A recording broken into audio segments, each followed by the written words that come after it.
Can you talk a little bit about COVID-19's impact on brain health in general? And what do we currently know about COVID-19 and its potential long-term impacts related to potentially things like Alzheimer's disease or dementia? So I think we can sort of break down COVID right now in three ways, right? So we could talk about the acute effects of COVID, right?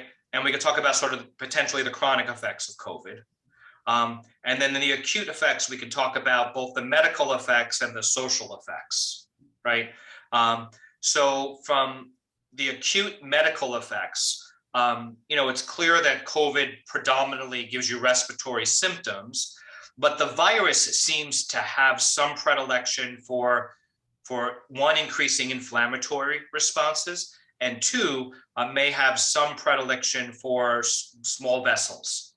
And so there appears to be a higher risk of sort of broad microvascular changes, which I think is contributing to sort of not just the pulmonary symptoms, but some of the long haul kind of diverse symptoms that people complain about, including the brain fog, or the COVID brain, which may be a microvascular / inflammatory response in the brain. It's not clear at this point that COVID directly affects neurons. Okay, so some autopsies that have occurred in people who have died of COVID, we see inflammatory markers, we see microvascular changes, but not a lot of direct effects on neurons. Now that may change as we have more data, but it clears that this microvascular inflammatory cascade that occurs can have widespread effects. As a neurologist, I joke with my colleagues who study other organs, is I can take any organ and say its sole purpose is to support the brain, right? So the sole purpose of the heart is to pump blood to the brain. The sole purpose of the lungs is to provide oxygen to the brain. The sole purpose of, the kidneys and liver to remove toxins from the brain. The sole purpose of the musculoskeletal system is to get the brain from one place to another. The sole purpose of the reproductive system is to make other little brains, okay? And so I can say that tongue in cheek, but in reality, if other systems are failing, it has a direct effect on brain function. So that's kind of the acute effects of COVID.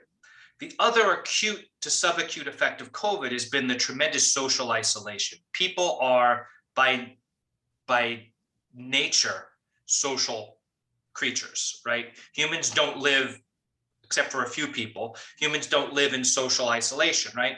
So this lack of interpersonal connections, has had a mental effect on a lot of people.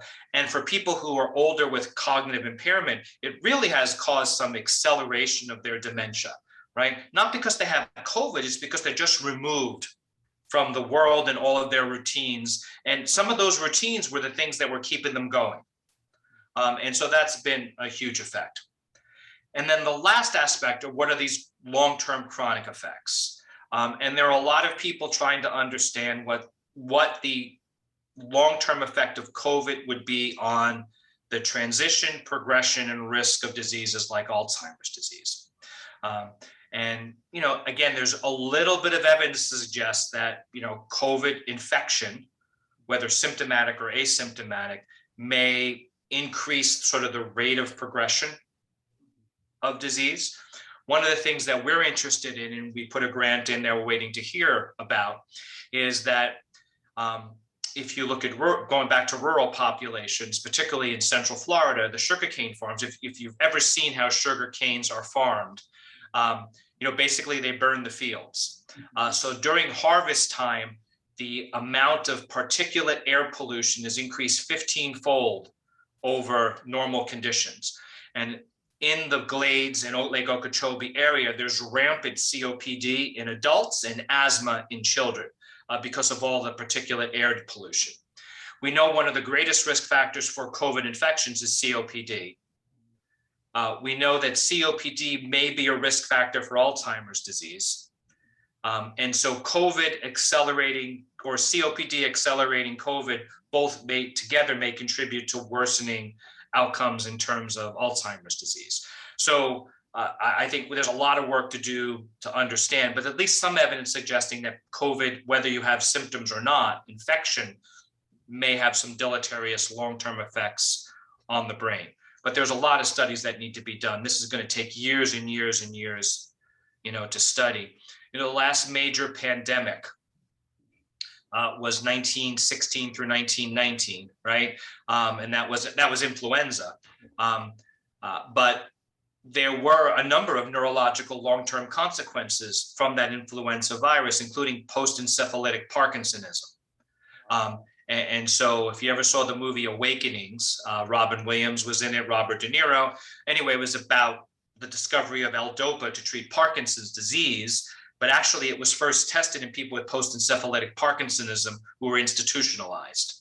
And so they were using massive doses of L-DOPA, and they actually awakened them. It eventually wore off, so it didn't maintain its effect because it wasn't Parkinson's disease. But we do know that these pandemics can have long-term consequences, but only time will tell what those long-term consequences actually are. I know it's a long-winded answer, but the fact is, we're learning so much more, but we do understand a lot right now. And the microvascular inflammatory has both acute and probably chronic effects, and we won't fully understand the chronic effects for some time.